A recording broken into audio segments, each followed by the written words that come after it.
descienda tu amor sobre nosotros.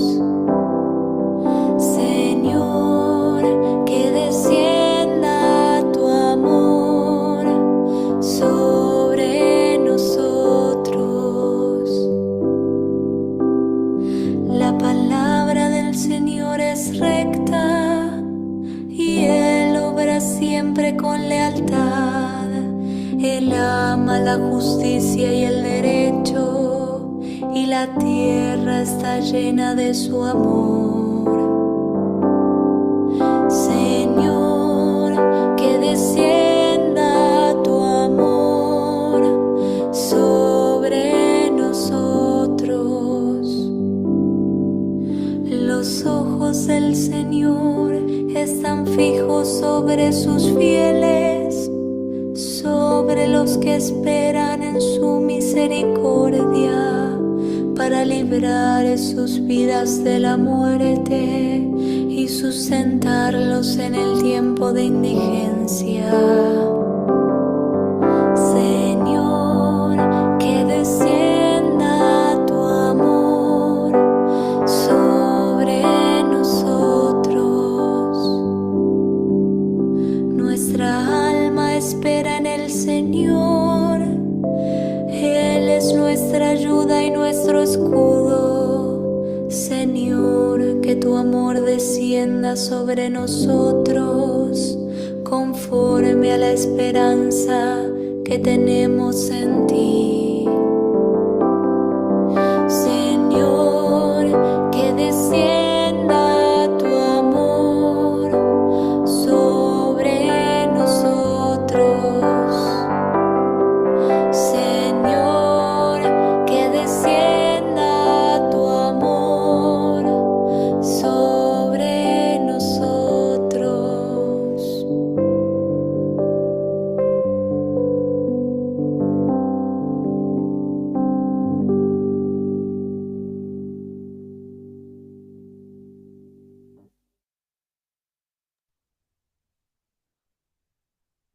Hola, buenas noches. Gracias a Dios, hoy día martes 28 de enero del año 2025 nos volvemos a encontrar en nuestro querido espacio virtual de estudio bíblico. Esta noche para continuar con el estudio, con las reflexiones sobre encontrar a Dios en las Sagradas Escrituras. Agradezco a Dios Padre por conducto de Jesús de Nazaret, el que Jesús y el Espíritu Santo se encuentren como todas las noches entre nosotros para iluminarnos, para hacernos entender mejor su palabra, para hacerla propia, para vivirla y, de ser posible, para darla a conocer. Por lo tanto, demos alabanza y gloria a Dios Padre, y te invito a que de corazón, unidos todos, digamos en el nombre del Padre, del Hijo y del Espíritu Santo. Amén. Padre nuestro que estás en el cielo, santificado sea tu nombre. Venga a nosotros tu reino, hágase tu voluntad, en la tierra como en el cielo. Danos hoy nuestro pan de cada día. Perdona nuestras ofensas como también nosotros perdonamos a los que nos ofenden. No nos dejes caer en la tentación y líbranos del mal. Amén. Gloria al Padre, al Hijo y al Espíritu Santo, como era en el principio, ahora y siempre, por los siglos de los siglos. Amén. Y todos juntos invocamos al Espíritu Santo y decimos: oh Espíritu Santo, don de Dios y fuerza de lo alto, fuente de agua brotante de vida eterna, desciende y mora en nuestros corazones. Haznos verdaderos adoradores del Padre. Condúcenos a la plenitud de la verdad y transfórmanos en testigos de Jesús para llevar su nombre hasta los confines de la tierra. Amén. Bueno, pues esta noche, desde entrar de lleno a nuestras reflexiones, tenemos una petición particular a Dios Padre a través de Jesús de Nazaret, y es el suplicar misericordia, compañía, consuelo a todos los migrantes en el mundo que, obligados por las circunstancias adversas en sus lugares de origen, se ven obligados a desplazarse a otras dimensiones, a otros lugares, a otros países, muchos de ellos, en búsqueda de unas mejores condiciones de vida. Esto puede ser en seguridad, en economía, en cercanía familiar, tantas razones que hay. Pero pues ahorita, en estos últimos días, estamos viendo una serie de situaciones bastante complicadas de entender, pero lo único cierto, dolorosas en el fondo lo que está sucediendo. Muchos migrantes que de una manera u otra habían llegado al país de Estados Unidos, ahorita son asediados y son deportados, independientemente de la falta de dignidad con que muchos de ellos están siendo tratados, pues se les cierra el mundo. Después de que habían llegado a buscar ese anhelado camino, de repente pues les cortan las alas y les dicen va para atrás. Es una herida profunda que todos ellos vienen cargando ahorita en su corazón, en su ánimo, en su espíritu, y necesitan ser consolados, tanto por Dios Padre como por todos nosotros, porque son hermanos nuestros que en búsqueda de una mejor calidad de vida y de esperanza, migraron y ahora regresan desilusionados y obligados a dar marcha atrás a sus sueños.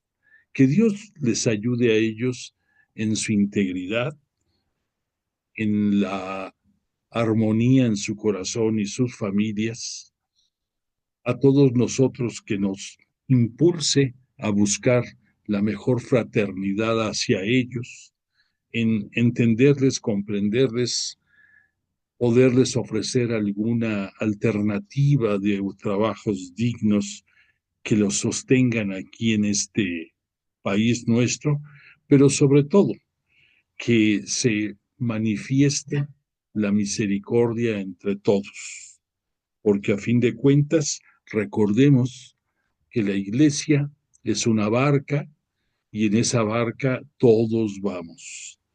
Y por lo tanto, si buscamos mejores vientos es porque todos los necesitamos. Si buscamos tranquilidad y calma es porque todos la merecemos. Y que si queremos llegar a puerto seguro, este puerto seguro será la presencia ante Dios Padre, ante Jesús de Nazaret, en su momento, cuando tengamos la oportunidad de llegar al reino de los cielos. Que el Espíritu Santo nos mueva y nos haga ser comprensivos con ellos, que nos dé opciones y alternativas para hacerles más grata la vida y que en ellos nunca muera las ilusiones y el ánimo para seguir adelante. Mejores tiempos deben de llegar y si nosotros tenemos opción de hacer algo por propiciarnos esos mejores tiempos, bienvenidos esos momentos y que Dios nos ayude a todos. Bueno, pues no tiene una connotación exacta, pero el cántico, el canto con el que esta noche abrimos nuestra sesión, algo tiene que ver con la migración y por eso lo escogimos. Este canto que está inspirado en el Salmo número 33 de la nomenclatura hebrea y es el 32 de la nomenclatura griega, se titula Himno a la Providencia. De ahí deducirás el que, en cierta manera, este salmo, para que te ubiques, ya no es de la autoría del rey David, ni siquiera de Salomón, su hijo, por una simple y sencilla razón.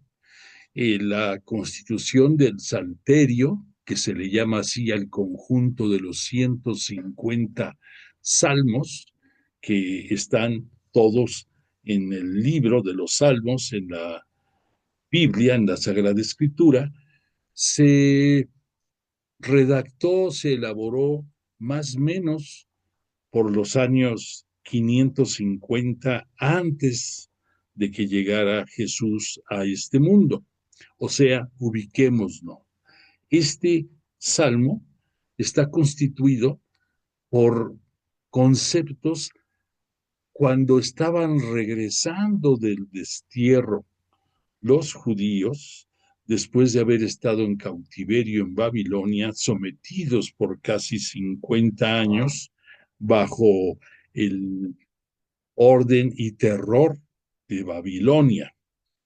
Entonces, fueron momentos de asedio, momentos de dolor, momentos de angustia, de separación entre las familias, y tuvieron que pasar todo este viacrucis, entre comillas, para entender que si les estaba yendo como les fue, era por haberse alejado de Dios, por haber sido, por haberse apartado de la senda del buen camino, y una vez reconociendo su culpa y pidiendo perdón y pidiendo el reconstituirse en una mejor sociedad, vienen de regreso hacia el reino de Judá, muchos de ellos hacia Jerusalén, pero con una conciencia distinta,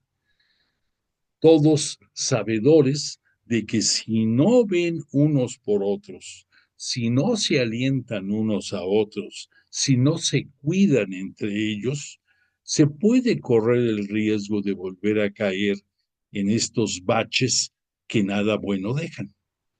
Entonces, por esa razón, tú en el cántico escuchas muchos momentos de confianza, de fe, de rogar providencia de Dios, seguros de que la van a recibir.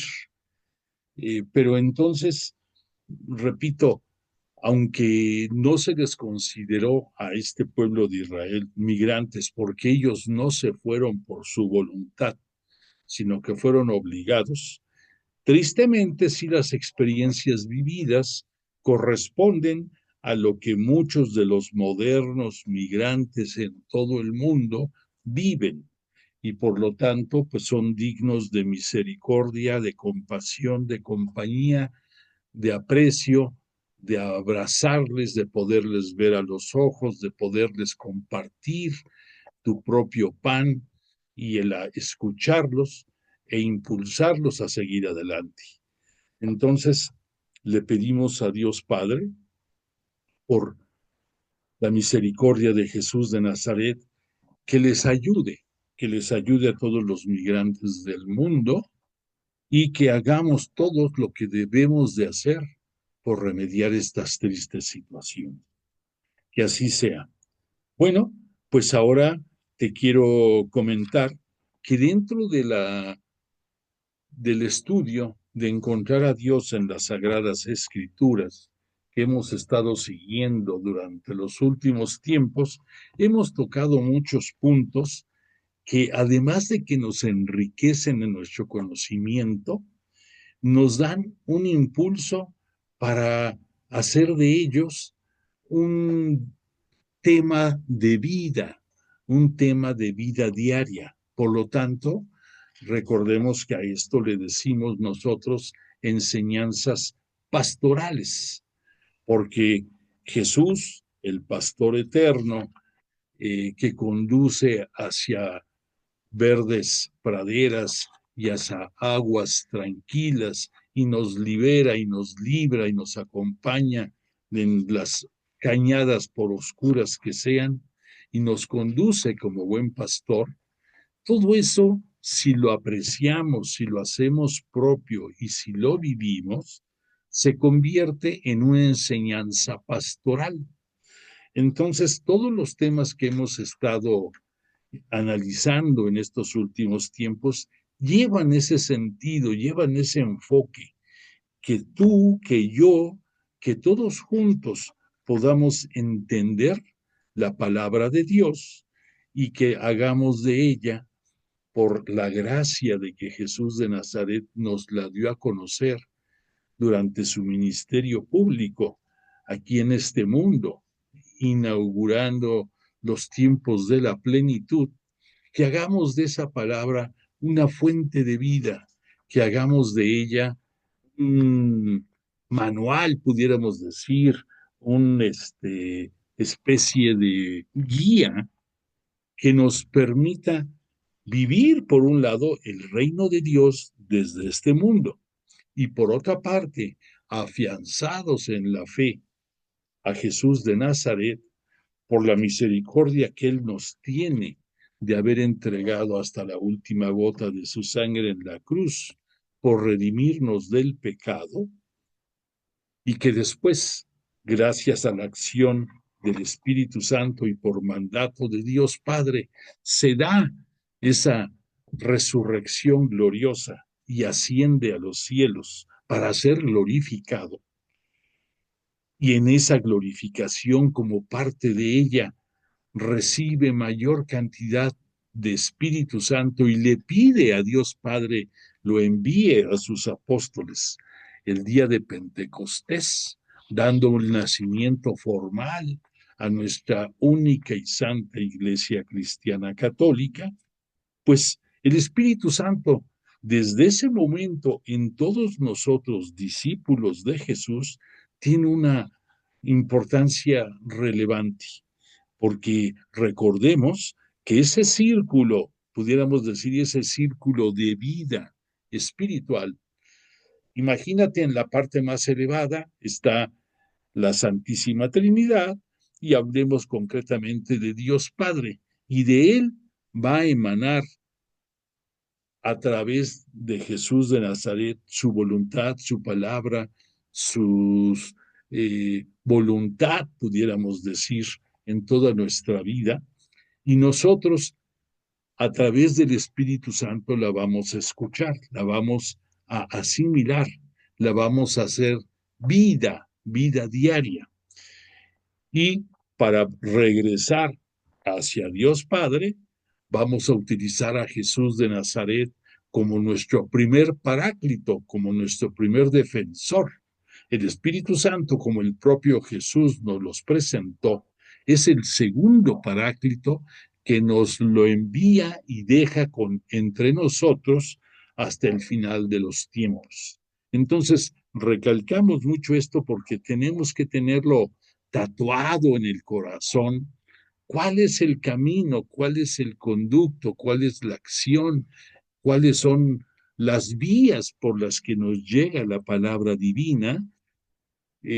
¿Cómo hacemos vida con esa palabra que nos manifiesta el Espíritu Santo y cómo regresa mediante la alabanza y mediante la adoración y la súplica hacia Dios Padre a través de Jesús? Cuando entendemos y vivimos correctamente este ciclo de vida, somos felices, y parte de esa felicidad la podemos resumir en una sola palabra: paz. Hoy queremos hablar un poco acerca de esa paz, y nada más para que sirva de entrada, quiero darte algunas citas en que nos habla un poco de esa paz. Nada más son breves, pero para que vayamos agarrando sabor. Juan, en su capítulo 14, en su versículo 27, nos va a citar: os dejo la paz, mi paz os doy, no os la doy como la da el mundo.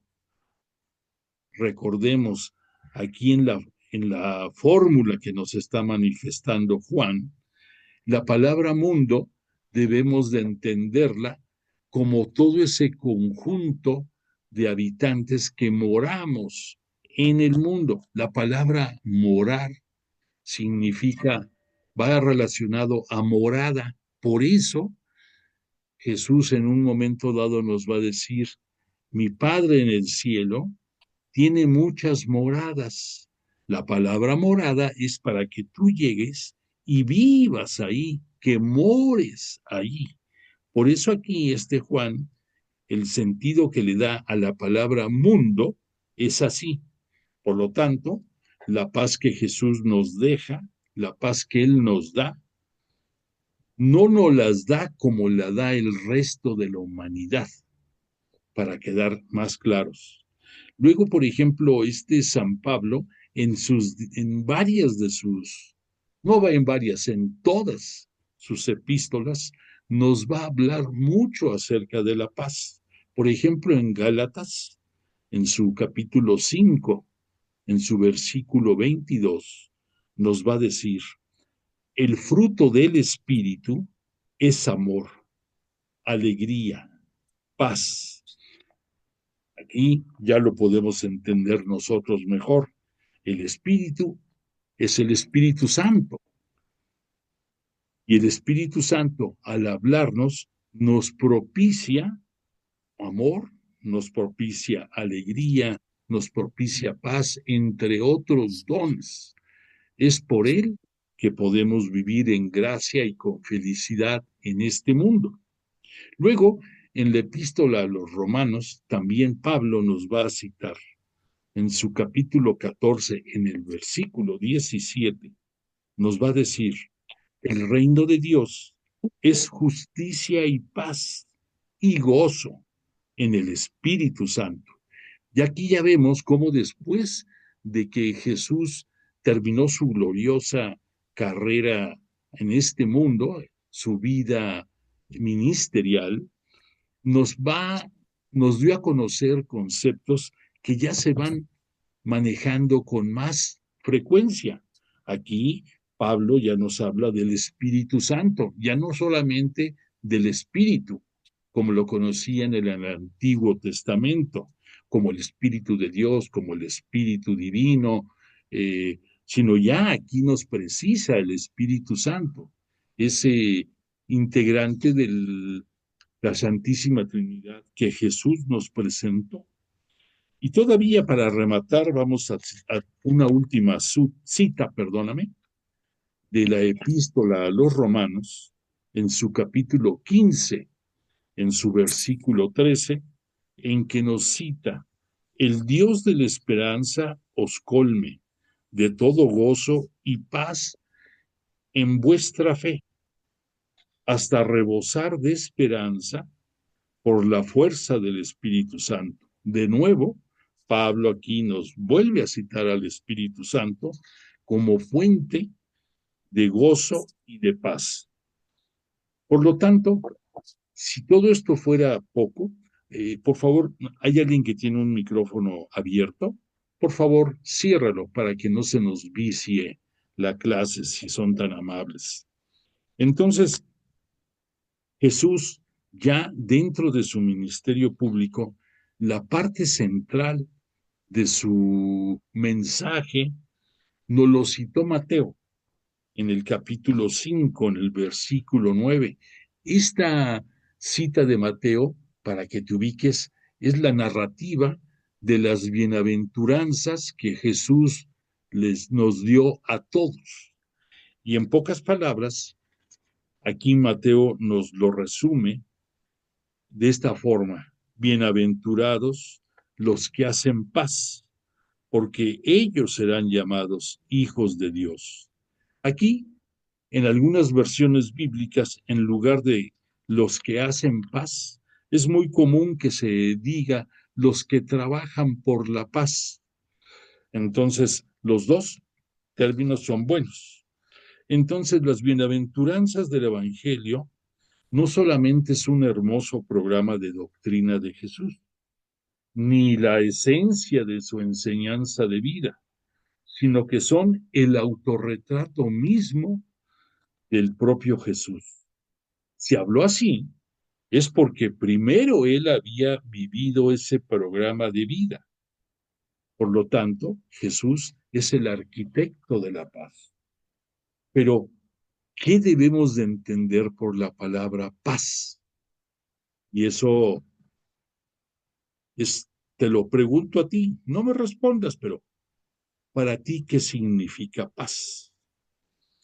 La Sagrada Escritura nos va a hablar en distintos momentos con aseveraciones que difieren un poco de la deseada y suspirada paz, pero en esencia, algo que no podemos negar, desde la antigüedad en el mundo greco-latino, al decir el mundo greco-latino, imaginémonos ese mundo que fue constituido por todas las enseñanzas griegas, entre otros, su escritura, que nosotros la conocemos a través de la traducción que de los escritos sagrados hizo San Jerónimo al traducirlo del griego al latín. Por eso vamos a hablar de qué es la paz en ese mundo grecolatino. Obviamente que antes de ser traducido al griego, la propia Sagrada Escritura, el Antiguo Testamento, fue escrito en su principio en arameo y después en hebreo. Y ya posteriormente, faltando aproximadamente 300 años antes de que llegara Jesús a este mundo, los propios judíos pidieron una traducción de la Biblia al griego. ¿Por qué? Pues era muy entendible. Uno de los imperios que dominaron a los hebreos en sus últimos tiempos fue el imperio griego. Y la trascendencia de los conceptos griegos y sobre todo de su idioma era de impacto mundial, sigue siendo. Nosotros seguimos usando muchísimas palabras de origen griego y sustentamos muchas partes de la filosofía en enseñanzas de los grandes pensadores que desde también más o menos 300 años antes de que viniera Cristo a este mundo, que viniera Jesús, más bien dicho, como Platón, Aristóteles y otros más, pues permean y perduran todavía en muchos de nuestros conocimientos. Por lo tanto, en griego, paz se escribe con un vocablo. Te lo voy a decir fácil. Piensa en la palabra Irene, Irene, así como nombre de mujer. Si a Irene tú le pones antes una E, una letra E, lo leerías Eirene.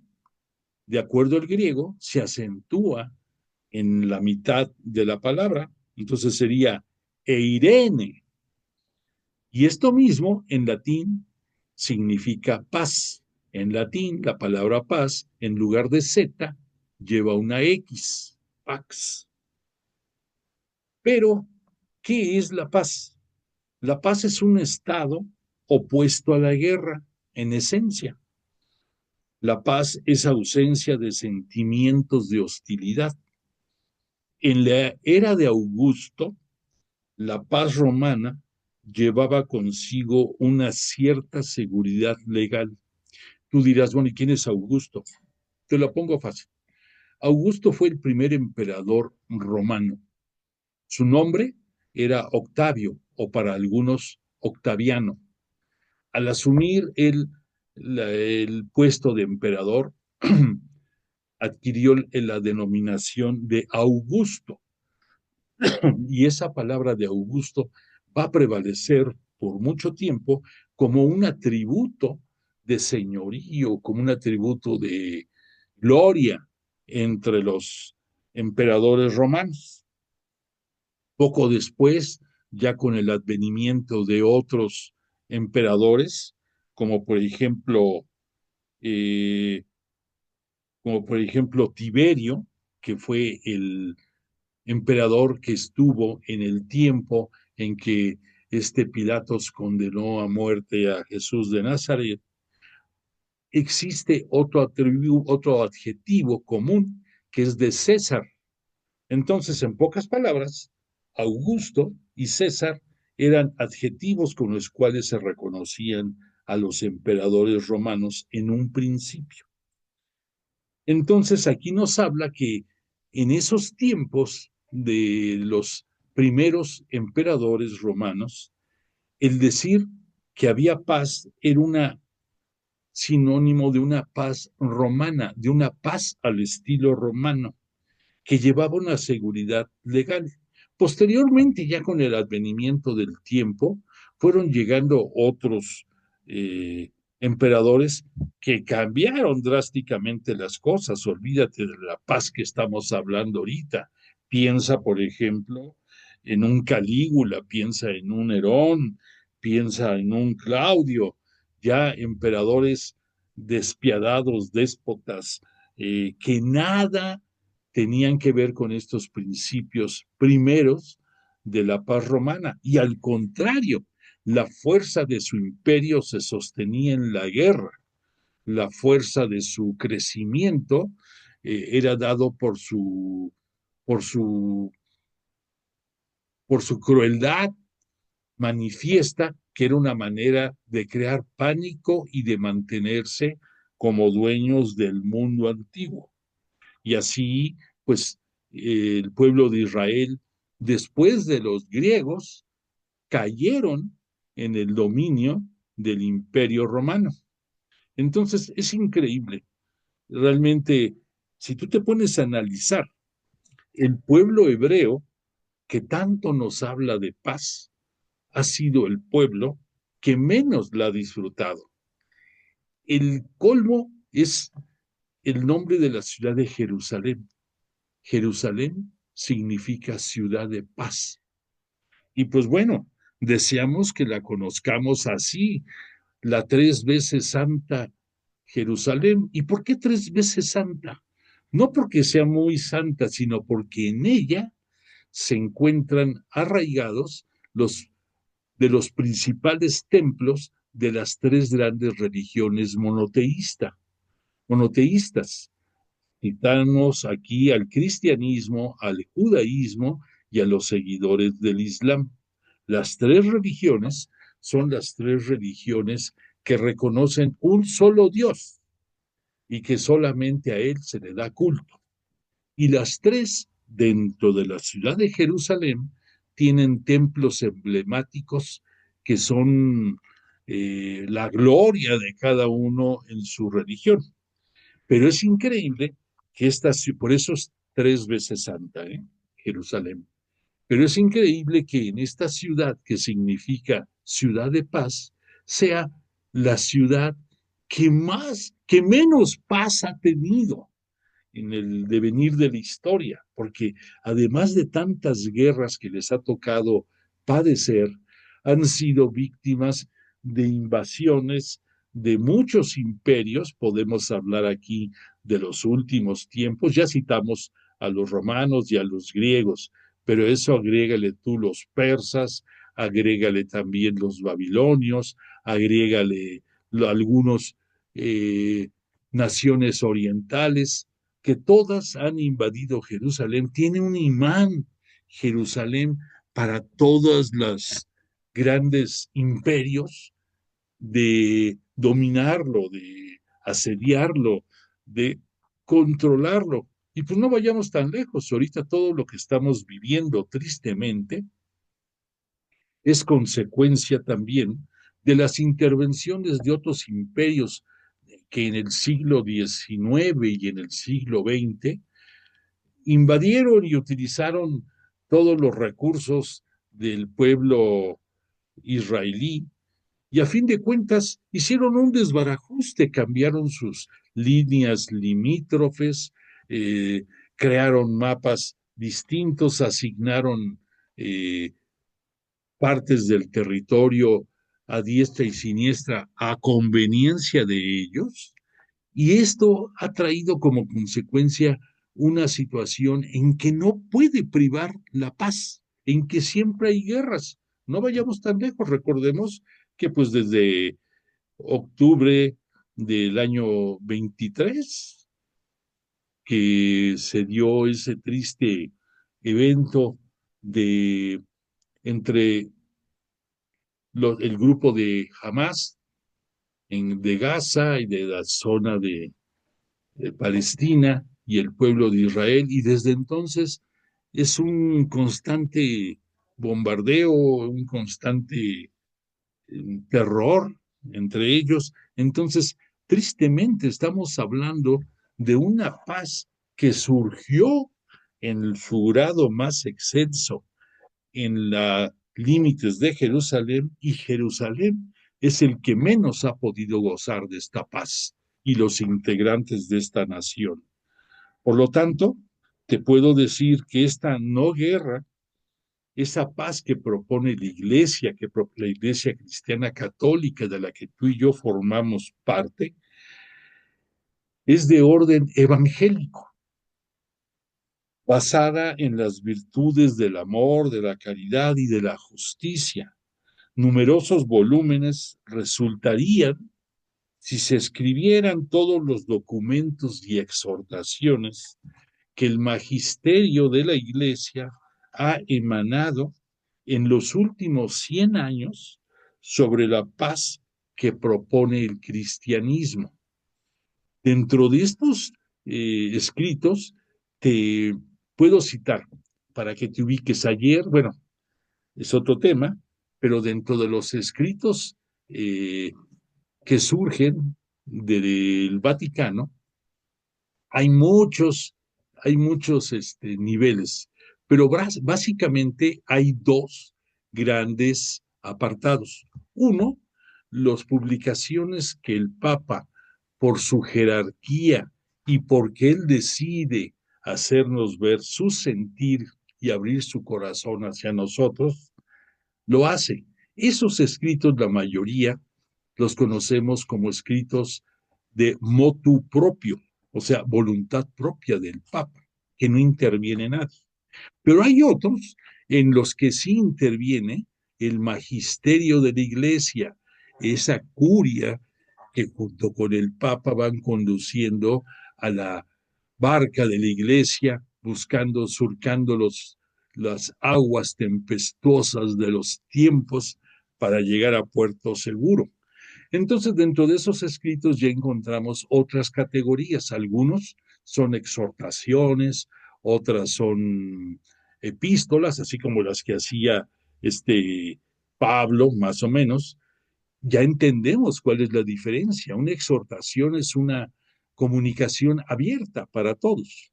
Una epístola o una carta es dirigida a una comunidad específica. Entonces, ese son otro tipo de escritos. Y sobre de ellos hay otros dos muy relevantes. Uno, que son las encíclicas, y otro que son las constituciones.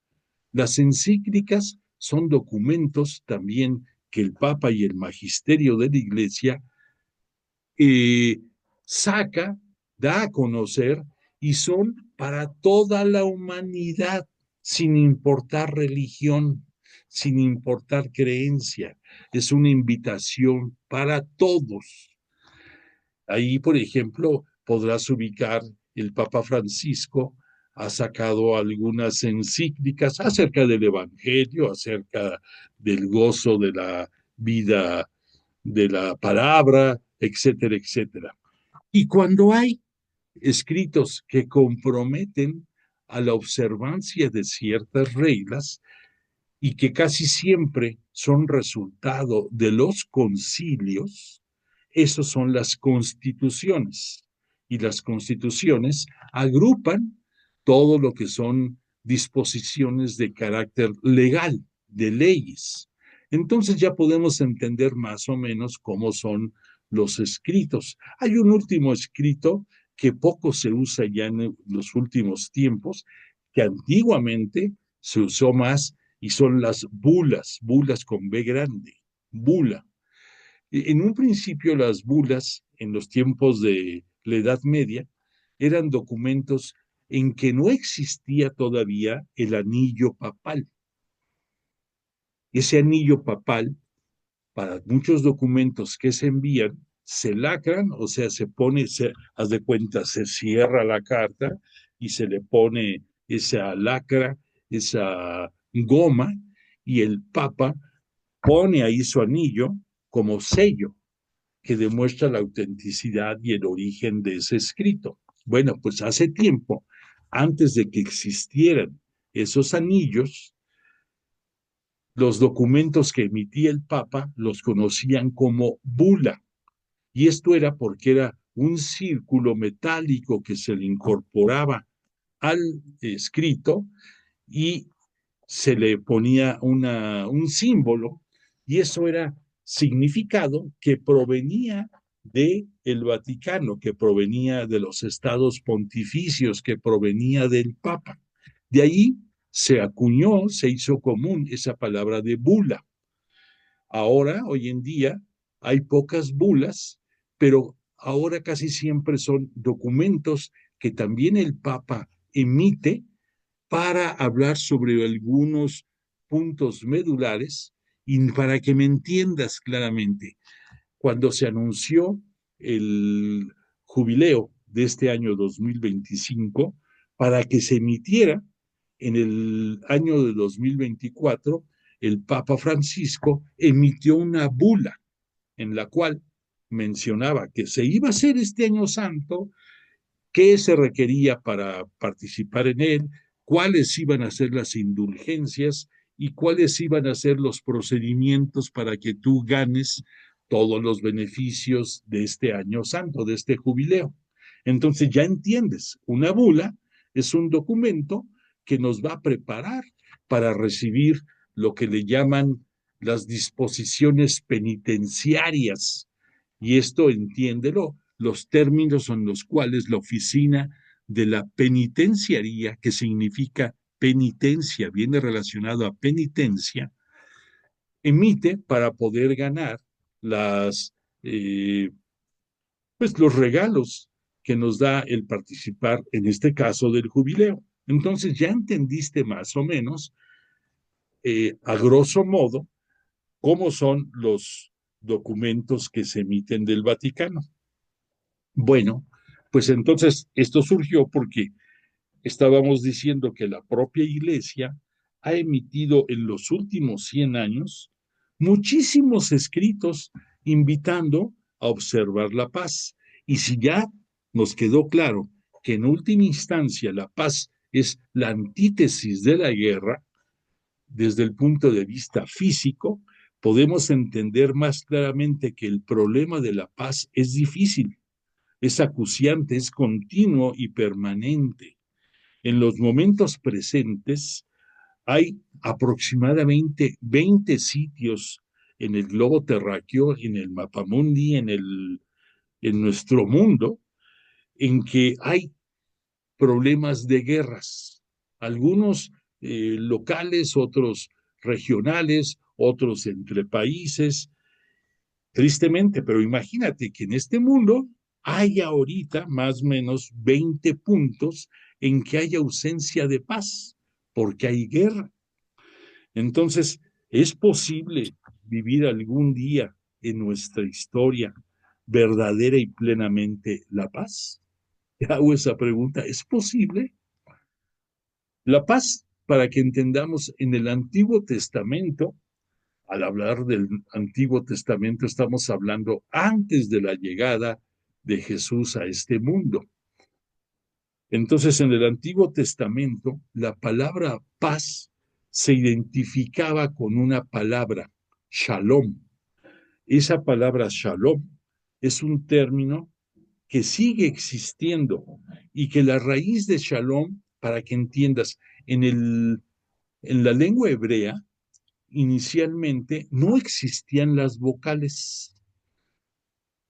Y entonces la palabra shalom, si tú le escribes, S-H-A-L-O-M, si tú le quitas la A y le quitas la O, te van a quedar las puras consonantes. ¿Cómo se pronuncia? No me preguntes porque no lo sé pronunciar, pero en el hebreo antiguo así era, sin vocales. Pero el significado de este término era entero, perfecto, total, y tiene una connotación religiosa muy fuerte.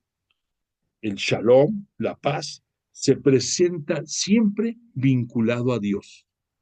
Si tú en el Antiguo Testamento escuchabas Shalom, pensabas en forma automática en Dios. A nivel humano, el Shalom es una palabra, es un deseo que significa bienestar, salud, prosperidad. De allí que al saludarte, como deseo primario y fundamental, te dicen Shalom. Shalom también significa relaciones amistosas entre naciones o estados. Por ejemplo, Yahvé dio sabiduría a Salomón y gracias a eso hubo paz, pactando una alianza con muchas naciones del mundo conocido en aquel tiempo. Por lo tanto, la paz se considera un don de Dios. El hombre siente naturalmente temor o inclusive miedo ante Dios, por ser Dios, el absoluto, la sabiduría eterna, y por la indignidad que naturalmente el hombre experimenta frente a Dios, sobre todo después de pecar. Te sientes indigno. ¿Qué pasó cuando en el Génesis vemos que peca Adán, que peca Eva, alebrestados por el Satanás que bajo la figura de la serpiente los engaña y aprovechando el hacerles ver que pudieran ser ellos igual de grandes que el propio Dios? Pecan. ¿Y qué pasa? ¿Qué pasa a raíz de ese pecado? ¿Qué pasa? Que entonces nos cita el Génesis que Dios Padre le busca nos lo cita de una manera hermosa, andando, disfrutando del bien, de la frescura de la tarde. Yahvé Dios le dice, ¿dónde estás, Adán? Y Adán, ¿qué contestó? Oí andar por el, te oí andar por el jardín y tuve miedo, porque estoy desnudo, por eso me escondí. La expresión estar desnudo subraya el temor del hombre hacia aquel ser que todo lo ve y valora todo con justicia. Por lo tanto, la paz sintetiza el conjunto de las bendiciones divinas. Es una bendición de salvación y al mismo tiempo de liberación. Si tú llegas a sentir paz, te sientes liberado. Si tú sientes la paz, es porque te sientes identificado con Dios y por la fe que tienes en su Hijo Jesucristo, te sientes salvado por los méritos de Él, no por los tuyos, por los de Él. Pero entonces, el estar en paz significa salvación y liberación ante Dios de todo peligro, de toda amenaza. Es firmeza en la tierra, de sentirnos que estamos en la tierra prometida, que estamos en el reino de Dios aquí desde la tierra. Por lo tanto, la paz se fue manifestando ya dentro del Antiguo Testamento en grandes momentos a través de los profetas. Recordemos que los profetas son personas humanas que nos traían mensajes divinos y y estaban destinados para el pueblo o para los dirigentes de la nación. Y entonces no vamos a ahondar mucho porque nos vamos a perder aquí ahorita, pero hay muchos profetas, escritores que nos dejaron constancia y que tú puedes ver en la Biblia. Por ejemplo, yo te invito a que si tú quieres ahondar un poco en términos de paz dentro del Antiguo Testamento, te remitas a leer los libros de Jeremías o el de Ezequiel o el de Isaías, en los cuales nos van mencionando en el paso del tiempo la, la necesidad de estar en paz, de vivir en paz, de invocar la paz, todo dirigido hacia Dios. Entonces ya dentro de esos profetas, de los tiempos más, pudiéramos decir, últimos dentro del Antiguo Testamento, Es Isaías el que nos va a hablar mucho de ese shalom, de esa paz, como una relación firme y perpetua entre Dios y su pueblo. Nos dice este Isaías, fíjate nada más, un pequeño comentario, dice, porque los montes se podrán correr y las colinas se podrán mover, pero mi amor no se apartará de ti y mi alianza de paz no se moverá, dice Yahvé, que tiene compasión de ti. Aquí, estos términos nos ligan y entrelazan con Dios. ¿Cuál es? El amor, alianza, paz, compasión, y todo esto es fruto, es resultado de Dios. Y este Dios, sabemos perfectamente que Dios es fiel, que Dios no cambia, que Dios no falla. Los que fallamos y cambiamos somos los hombres, tristemente. Pero entonces toda esta revelación que poco a poco se va manifestando dentro del Antiguo Testamento, nos va a hablar de la fidelidad de Dios como fuente de paz. Después ya con Isaías y parte de los profetas que te cité, se va a ir vislumbrando un concepto de paz mesiánica y escatológica. ¿Qué significa eso? Una paz mesiánica y escatológica. La promesa del Shalom, en el sentido más amplio, se encuentra vinculada a las esperanzas de que el Mesías nos va a traer la paz y que con la llegada del Mesías se van a inaugurar los últimos tiempos de este mundo. Por lo tanto, otra manera de citar los últimos tiempos son la escatología, ese término. Eso significa últimos tiempos, escatología. Si tú quieres, hay un término que poco usamos y que también va ligado a esto, que se llama la soteriología. Soteriología quiere decir el estudio de la salvación. Entonces, todo esto va ligado por el Mesías, que es Jesús, que va a llegar a este mundo por designio divino. Va a llegar el Mesías a este mundo, a través del Mesías nos va a refrescar y a traer la paz de Dios en su persona, porque sabemos que Jesús es la representación de Dios Padre. Entonces, ese Mesías que tenía que llegar y que llegó, tiene las mismas prerrogativas que su Padre y por lo tanto, si Dios nos ofrece paz, Jesús también nos las va a ofrecer. Y con él va a empezar los tiempos escatológicos, los últimos tiempos, los tiempos de la soteriología, o sea, los tiempos del estudio para obtener la salvación, afianzados a la fe en Cristo, y todo esto va a culminar con el día de la parusía, que también el término de parusía es griego y que nos habla de la segunda venida de Jesús con toda su gloria y poder, que vendrá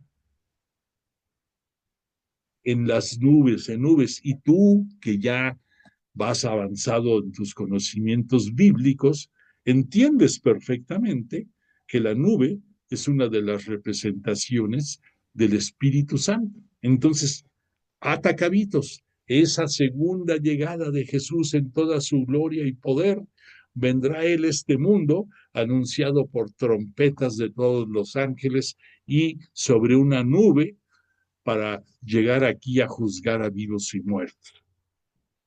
Bueno, entonces va a haber otros profetas que nos van a hablar de estos tiempos del mesianismo, y me estoy llegando, hasta que llegué, perdóname, a la lámina que hablaba de la paz. Y entonces, a través de Jesús, vamos a poder entender la paz como símbolo de restauración futura. La restauración definitiva es una paz perpetua e imperturbable anunciada y cantada por los profetas Isaías y Miqueas, sobre todo. También son muy interesantes que tú lo puedas llegar a leer. Concretamente, Isaías en su capítulo 2, versículo 2 al 5, y Miqueas en su capítulo 4, versículos del 1 al 5, nos van a citar que aún cuando los oráculos, la palabra oráculo quiere decir palabra de Dios, ellos citan oráculos de que la palabra paz no aparece como una idea presente, pero que tiene un resultado, que como síntesis en el Antiguo Testamento, la paz nunca aparece como una actitud puramente interna de cada individuo, sino que siempre lleva consigo una manifestación exterior de dimensión social y, en definitiva, señala una profunda relación con Dios. Bueno, tú, estudioso de la Biblia, ya entiendes que la revelación que desde los tiempos de este Abraham vamos conociendo, estamos hablando de 1850 años antes de la llegada de Jesús de Nazaret, poco a poco va siendo actualizado, pudiéramos decir, va agarrando una connotación más precisa todo lo que se refiere a nuestra religión. Y el término de paz no es la excepción. Aquí estamos viendo que dentro del Antiguo Testamento el concepto de paz se consideraba como algo emanado de Dios hacia nosotros, que tenía una connotación social, que era una connotación de compartir un sentimiento, un buen deseo, una prosperidad, una calma, un estado de ánimo perfecto entre nosotros mismos emanados de Dios. Pero ¿qué sucedió con la paz dentro del Nuevo Testamento? Vamos viendo cómo se va actualizando este concepto y nos va envolviendo y beneficiando a todos nosotros. La palabra paz dentro del Nuevo Testamento la vamos a conocer a través de la buena nueva de Jesús, a través de los evangelios y a través de los libros, de los 26 libros que conforman el Nuevo Testamento.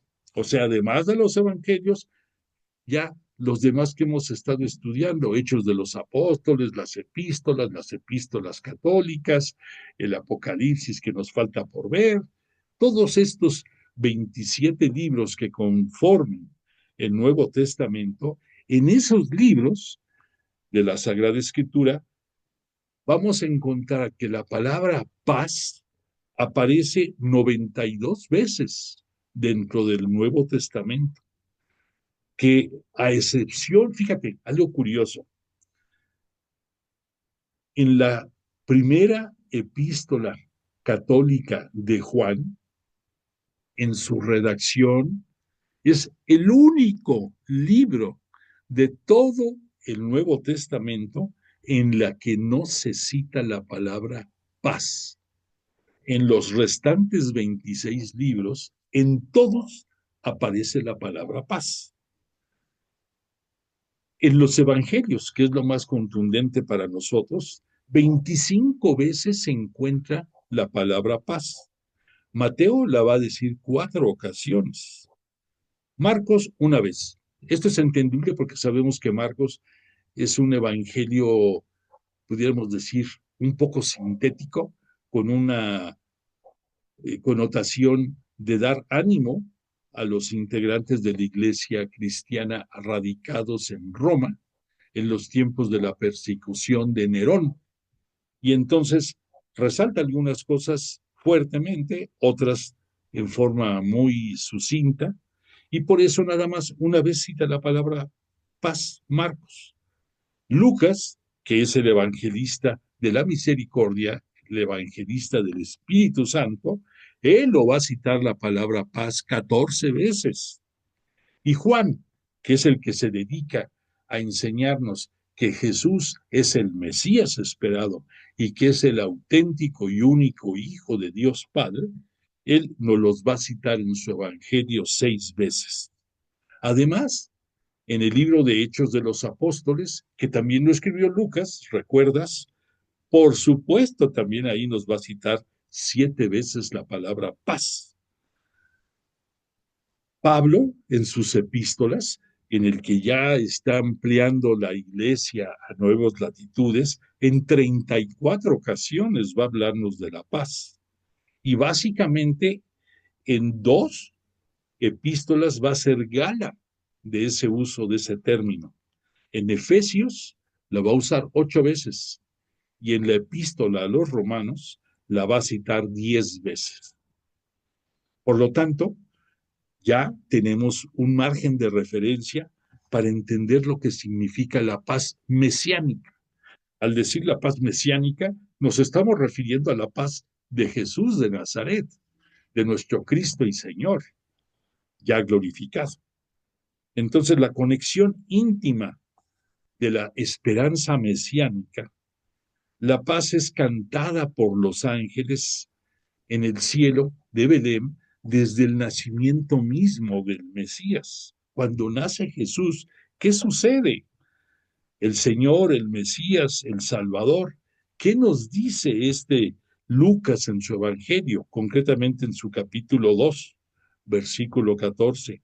Gloria a Dios en las alturas y paz a los hombres en la tierra. El Mesías es la luz del oriente. Ya podemos nosotros ligar conceptos. ¿Te acuerdas de la estrella de Belén? ¿Cómo la conocemos muchos? Como la estrella de Oriente. ¿Y por qué del Oriente? Pues porque en el Oriente, a la derecha, es en donde nace la luz todos los días, en donde el amanecer nos muestra la grandeza de Dios.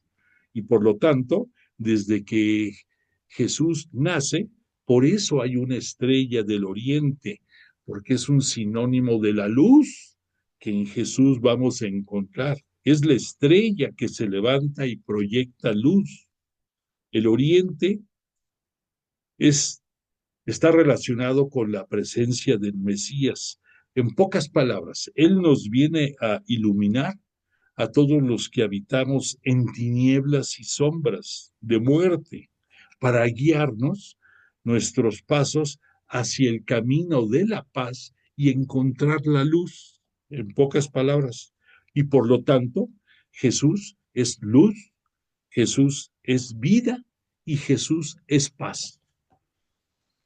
Otro detalle, recordarás cuando la Virgen María va a su presentación en el templo para purificarse y ahí llevando al niño, un anciano de nombre Simeón, nos cita Lucas en su capítulo 2, versículo 29, pide cargar al Mesías y nos dice, Simeón, ¿puede ya entonces puedo irme en paz con la alegría de haber visto y haber recibido la riqueza de los dones del Mesías?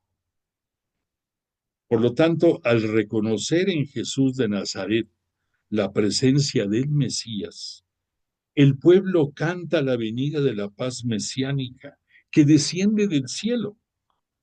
Llenos de alegría, se pusieron a alabar a Dios por los milagros que habían visto y decían, bendito el Rey que viene en nombre del Señor, paz en el cielo, gloria en las alturas. Todo esto nos lo cita Lucas en su Evangelio, capítulo 19, versículos 37 y 38.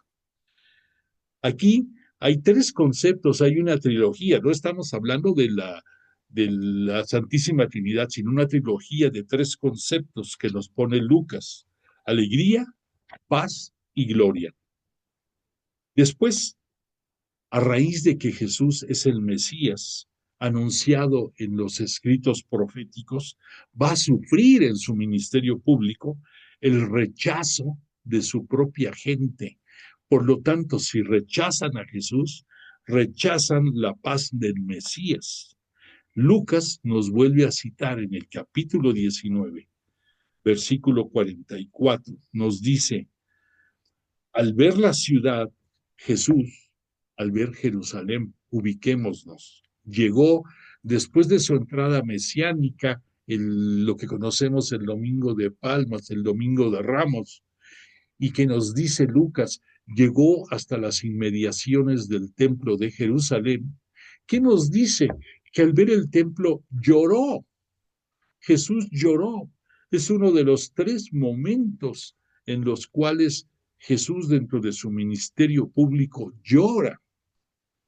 Recordemos que los otros 2 son con la muerte de Lázaro, su gran amigo, que después él volverá a reintegrar a la vida, y también dentro de su Pascua, cuando está en el huerto del Getsemaní y en oración hacia su Padre, llora y llora lágrimas de sangre, nos dice el evangelista.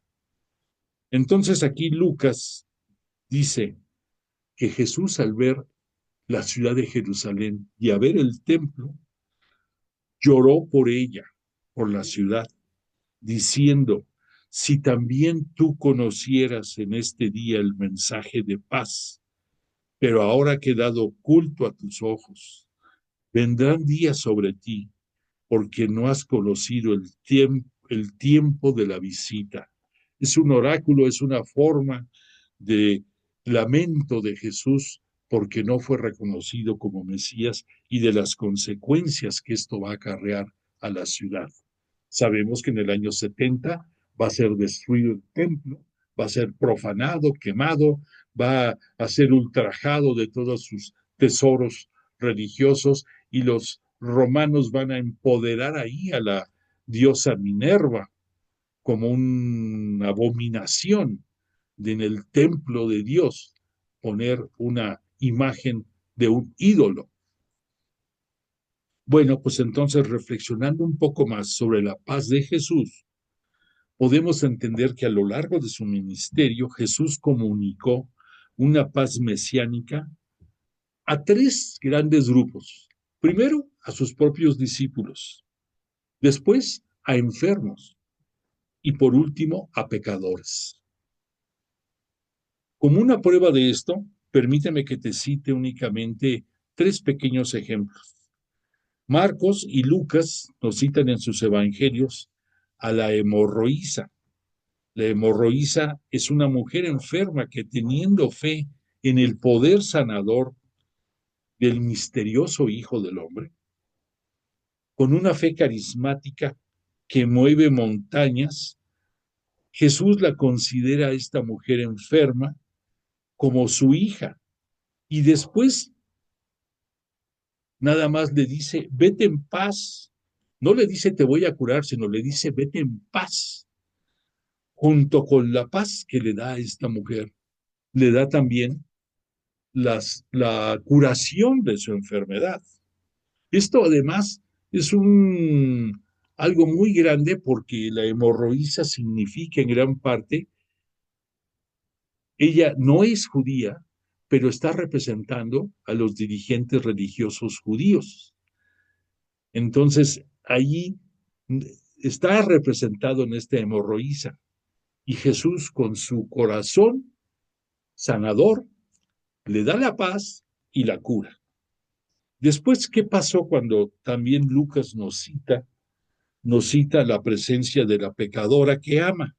Aquella mujer que lloraba, que su llanto es sensible por su conversión interior, que le besa los pies al Señor y que unge con perfume sus pies. ¿Qué le dice Jesús cuando le increpan sus propios discípulos? Oye, ¿cómo permites esto? ¿Qué dice Jesús? Ustedes aprecien que sus pecados, refiriéndose a ella, han quedado perdonados. El amor consigue el perdón y ese perdón grande trae como consecuencia que brote un mayor amor, una misericordia, una compasión. Pero primero es el perdón, primero es dar la paz y después de eso es la curación, después de eso es la sanación. Fíjate cómo una cosa acarrea otra. Un bien mayor trae otros bienes adicionales. ¿Y qué pasa en el momento en que nos cita el evangelista Juan de la última cena? Imagínate, dice, uno de los dones más preciosos que Jesús deja como herencia a sus discípulos es la paz. Él les dijo, la paz os dejo, y luego, la paz mía os doy. Se trata del regalo de algo que es propio de Jesús, mi paz, paz diferente a la que el mundo da. Es la paz mesiánica propiedad del propio Jesús, es la paz de la alianza nueva y eterna, de la alianza de paz, de la alianza hecha por el amor de Jesús y por su fidelidad sin límites hacia todos nosotros. Esa paz solamente Él la puede dar y de hecho nos la dio al derramar hasta la última gota de su sangre. La paz que Jesús nos da es tan profunda que puede existir aún en medio de las tribulaciones. Fíjate, cómo en medio de los asedios, en medio de tus angustias, en medio de tus momentos de oscuridad, puedes sentir la paz de Jesús. Y Juan nos los dice en su capítulo 16, versículo 33, dice, refiriéndose a Jesús, os he dicho estas cosas para que tengáis paz en mí. En el mundo tenéis tribulación, pero confiad, yo he vencido al mundo. Hay que tener paz en Jesús, pues Él ha vencido al mundo, a Satanás, al pecado y sus consecuencias. Este mundo, recordemos que se refiere al mundo del pecado dominado por Satanás, el tentador, pero Jesús siempre vence. Y después, por último, nos podemos referir a la paz del resucitado. Una vez resucitado Jesús, asciende para ser glorificado y comunica su paz, una paz envuelta en alegría. Es una paz en orden de la misión. Primero con María Magdalena, después con sus discípulos y después, ¿qué pasa? Los envía a los discípulos, a sus apóstoles, llenos de Espíritu Santo, para quitar el pecado del mundo. Es una paz sostenida en la fe. Por lo tanto, la paz cristiana, después ya hablamos, que la encontramos también en Pablo, que nos habla que aunque tiene sus orígenes en Dios, la paz es una gracia de Dios, nuestro Padre, pero que toma también cuerpo, que toma presencia en su Hijo Jesús.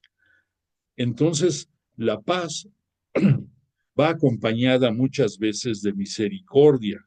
Nos cita Pablo en Gálatas, por ejemplo, en otras ocasiones, la paz va unida al amor, a la fe y a la gracia.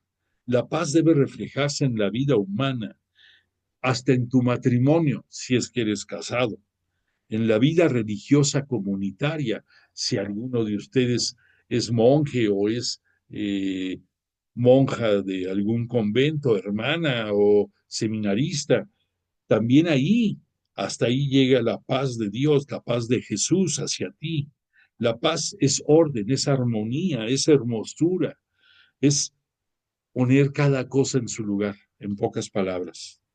La paz con Dios nos la citó Pablo en muchas ocasiones, pero hay una paz que también nos van a hablar el propio Pablo en su epístola a los Romanos y también en su epístola a los Gálatas, y es la paz y el Espíritu Santo. Pablo repite con frecuencia que Dios, nuestro Padre, es el origen de la paz, es el Dios de la paz de Dios. Pero en sus epístolas, Pablo nos habla de la paz de Cristo, como Jesús mismo lo había hecho cuando envió hacia el cenáculo, hacia ese día de Pentecostés, al Espíritu Santo. Por lo tanto, la paz de Cristo está presidida en nuestros corazones, porque a ella ha llegado y gracias al Espíritu Santo formamos todos nosotros parte del mismo cuerpo místico de Jesús.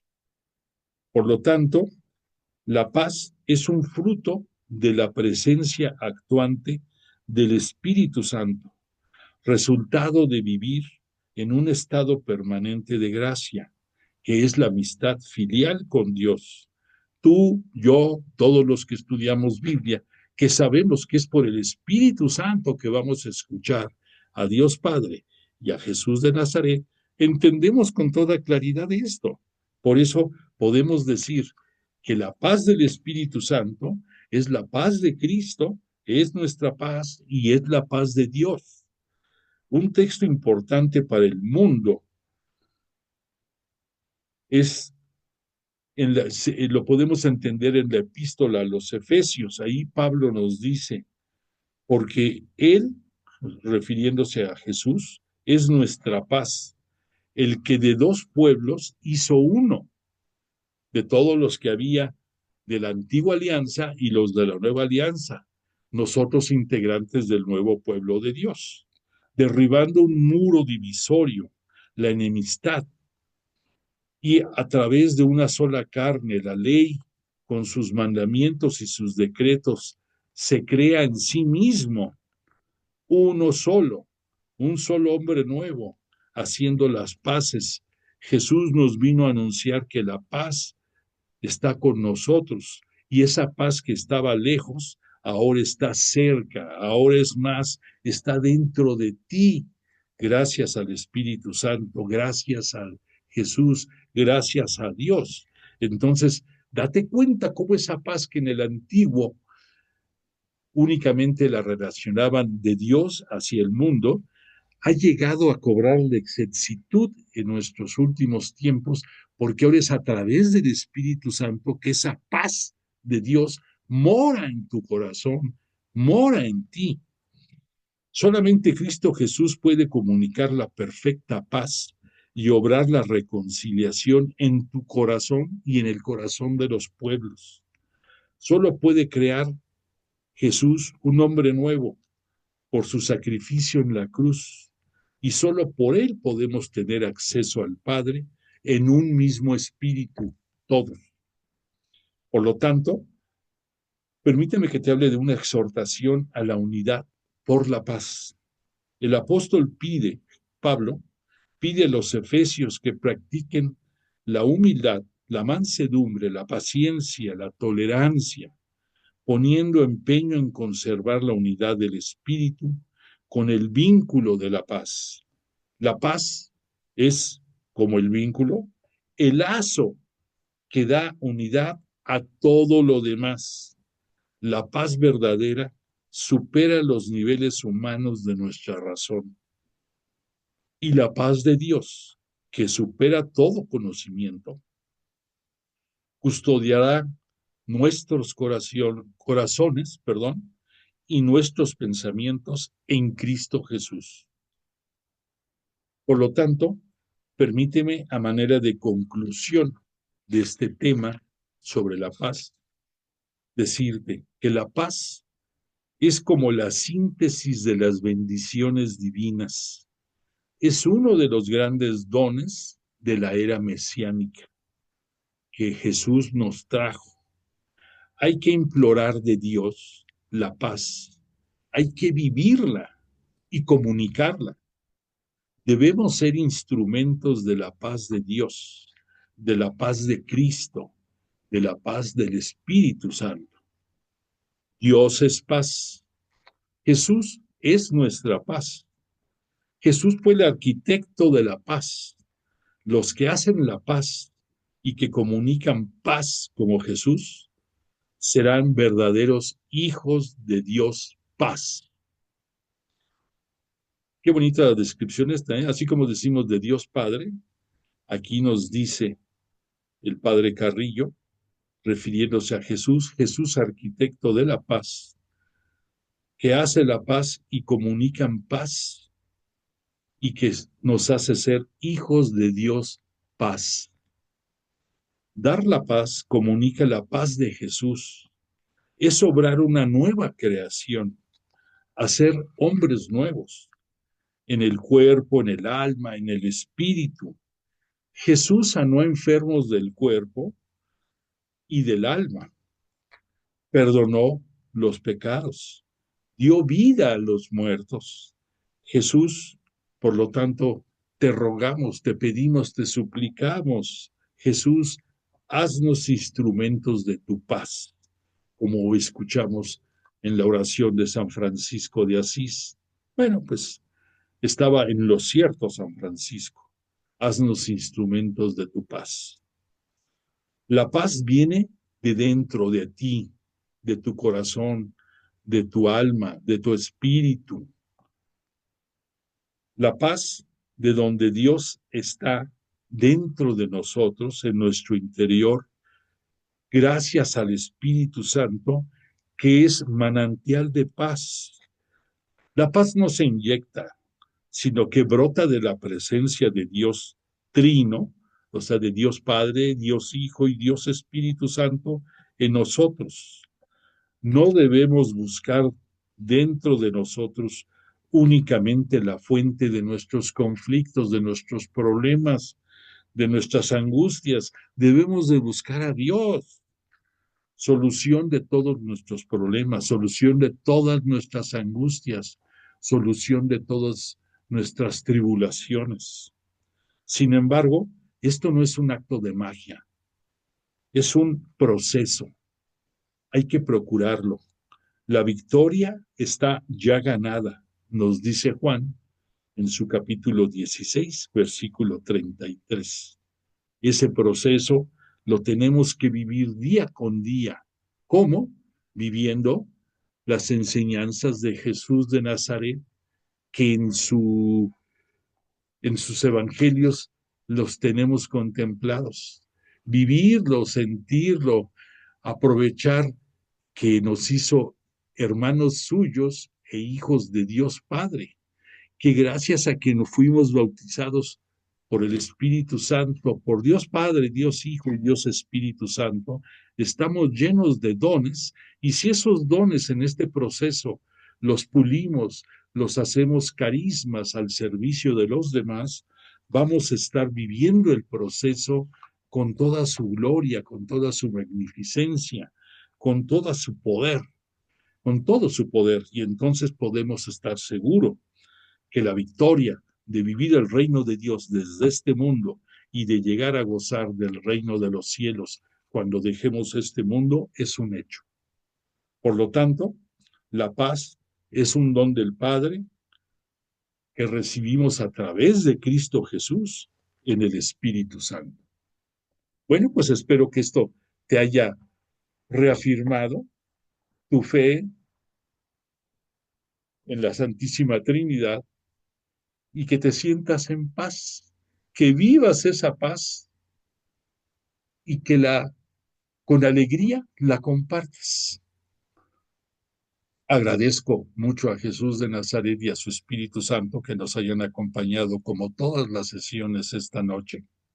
Y a ti en lo personal yo te agradezco tu tiempo, tu interés, y deseo que lo que hoy aquí vimos anide en tu corazón, viva en tu inteligencia, con alegría la comuniques a tus semejantes, a tus hermanos, comenzando por tu propia familia, ya que te sientas completo, que te sientas feliz, que te sientas en paz. Agradezco tu presencia, te pongo la canción de cierre, por favor manda constancia de tu presencia, que tengas bonita noche, bonita semana, y si Dios lo permite, nos vemos aquí el próximo martes para seguir reflexionando y para seguir encontrando a Dios en las Sagradas Escrituras. Que descanses.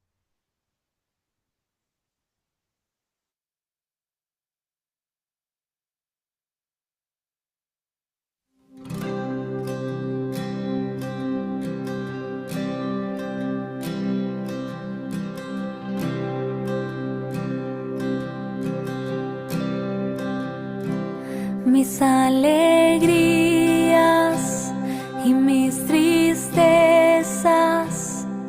lo que tengo y lo que soy, todos mis sueños y mis anhelos, todo te lo entrego, Dios. Todo es tuyo, todo es tuyo. Haz lo que quieras de mí. Todo es tuyo, todo es tuyo. Jesús, yo confío en ti.